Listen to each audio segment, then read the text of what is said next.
14 फरवरी 2012 hotel staff का एक कर्मचारी कमरे की साफ सफाई के लिए जब कमरे के अंदर जाता है तो वहां पर एक लड़की की बिना कपड़ों में कटी हुई लाश देखकर उसकी रूह कांप जाती है।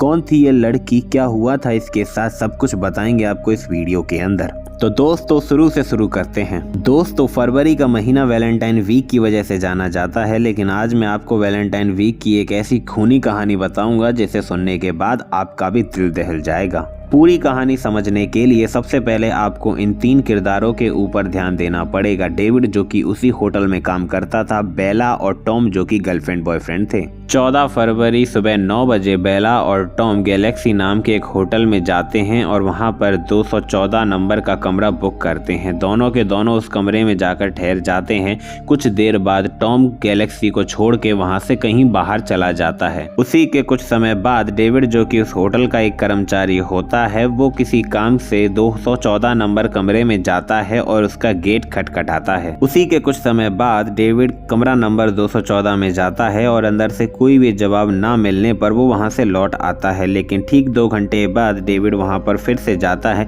और गेट खटखटाता है, लेकिन इस बार भी कमरे में से कोई जवाब नहीं आता है। ये सब देखकर डेविड उस कमरे को खोलने की कोशिश करता है तो वो कमरा खुल जाता है, क्योंकि वो कमरा ऑलरेडी खुला होता है।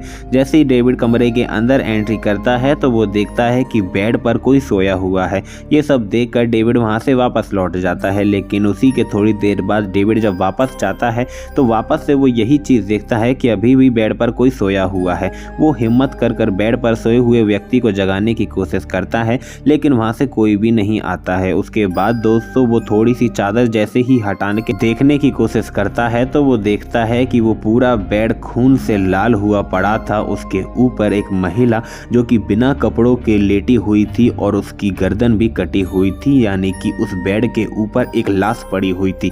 ये सब देखने के बाद डेविड का दिल उसके मुंह में आ गया। उसकी रूह उसके जिस्म से बाहर निकल चुकी थी। वो काफी ज्यादा डर गया था। हड़बड़ी में वो वहां से भागता है और होटल स्टाफ के सभी कर्मचारियों को, मैनेजर को पूरी घटना के बारे में बताता है। ये सब सुनने के बाद होटल का पूरा स्टाफ और वहां का मैनेजर भागता हुआ डेविड के बताए हुए उस कमरा नंबर 214 में पहुंचता है और घटना की पूरी जानकारी लेने के बाद वो पुलिस को कॉल करता है। मौके पर पुलिस भी पहुंच जाती है। पुलिस पूरी जगह की जांच पड़ताल करती है और बॉडी को पोस्टमार्टम के लिए भेज देती है। पुलिस जब पता करती है कि इस कमरे में और कौन कौन रुका था तो होटल स्टाफ बताता है कि यहाँ पर टॉम नाम का एक लड़का भी रुका था। टॉम नाम का लड़का वहाँ पर मौजूद नहीं होता है तो सबको साफ हो जाता है कि हो ना हो ये कत्ल उस टॉम ने ही किया है। सारी कागज कार्रवाई करने के बाद जब पुलिस वहां से वापस जा रही होती है तभी एकदम से टॉम वहां पर पहुंच जाता है। टॉम के हाथ में एक बैग होता है जिसके अंदर कुछ चॉकलेट और गिफ्ट रखे होते हैं। टॉम को इस हालत में देखकर पुलिस की भी परेशानियां बढ़ जाती हैं, क्योंकि वो अभी तक टॉम को ही गुनहगार समझ रहे थे, लेकिन टॉम तो उनके सामने खुद आकर खड़ा हो गया है। जब पुलिस टॉम से पूछती है कि तुम कहाँ गए थे तो टॉम बताता है कि मैं तो सिर्फ बाजार गया था कुछ सामान लेने के लिए, लेकिन आप मुझसे ये सब क्यों पूछ रहे हो और यहाँ पर क्या हुआ है और मेरी गर्लफ्रेंड बेला कहाँ है। भी पुलिस टॉम को हिरासत में लेती है और उसको सीधे पुलिस थाने ले जाती है और वहाँ पर उससे अच्छी तरीके से पूछताछ करती है।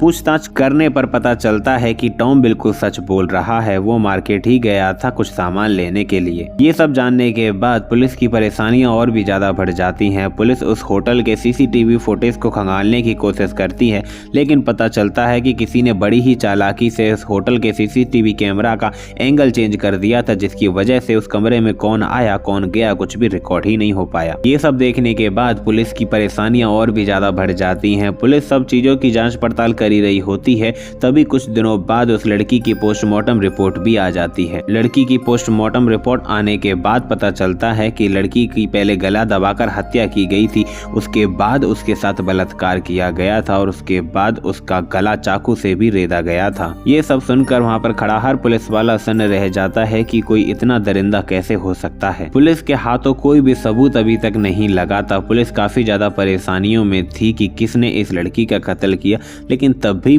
डॉक्टर बताते हैं कि पोस्टमार्टम रिपोर्ट में तो कुछ भी नहीं आया, लेकिन जब हम लड़की का पोस्टमार्टम कर रहे थे तो लड़की के हाथ में कुछ बाल थे। ये सब सुनने के बाद पुलिस की एक उम्मीद की किरण जागी, क्योंकि उस बाल के डीएनए से पता चल सकता था कि असली कातिल कौन है। मौकाए वारदात पर सिर्फ 2 लोग मौजूद थे, टॉम और डेविड। बाल के डीएनए रिपोर्ट से पता चला कि वो बाल किसी और का नहीं बल्कि डेविड का था। ये सब जानने के बाद पुलिस डेविड को उसके होटल से उठा लेती है और सीधा थाने ले जाती है और उससे पूछताछ शुरू कर देती है। पूछताछ में पहले तो डेविड काफी ज्यादा आनाकानी कर रहा था, लेकिन जब पुलिस सख्ती से उससे पूछताछ करती है तब डेविड पूरी सच्चाई को उगल देता है और उसके बाद जो डेविड पुलिस को सच्चाई बताता है वो सुनकर तो दोस्तों आपकी भी रूह कांप जाएगी। दरअसल 14 फरवरी 2012 के दिन डेविड जब उस होटल स्टाफ में काम कर रहा होता है तो वो कमरा नंबर 214 में पानी रखने के लिए जाता है।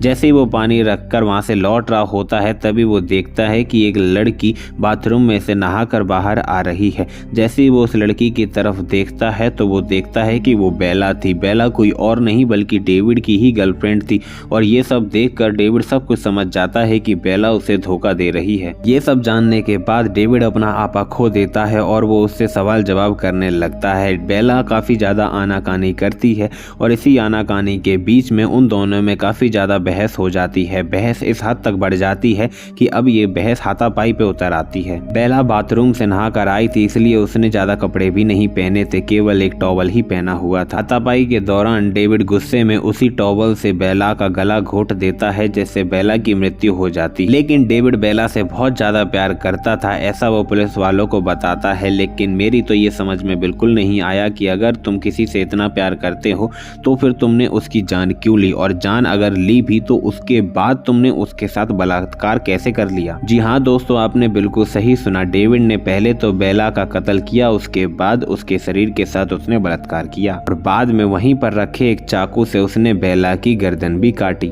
बाद में पुलिस ने डेविड को कोर्ट में पेश किया और उसको पूरी जिंदगी जेल में रहने की सजा मिली, वो भी बिना पैरोल के। दोस्तों आपके हिसाब से यहाँ पर किसकी गलती है, बेला की या डेविड की? क्योंकि बेला ने डेविड को धोखा दिया और डेविड ने बेला के साथ वो किया जो कि किसी भी तरीके से सही तो बिल्कुल नहीं है। आपको यहाँ पर कौन सही लगता है, बेला या डेविड? उसका जवाब कमेंट बॉक्स में जरूर देना। जिसका भी जवाब सेटिस्फाइंग होगा मैं उसके कमेंट को पिन कर दूंगा। अगर आपको ये कहानी अच्छी लगी तो इस वीडियो को लाइक करके चैनल को सब्सक्राइब कर देना। मैं इसी तरीके की सच्ची घटनाएं अपनी इस चैनल पर लाता रहता हूँ। धन्यवाद।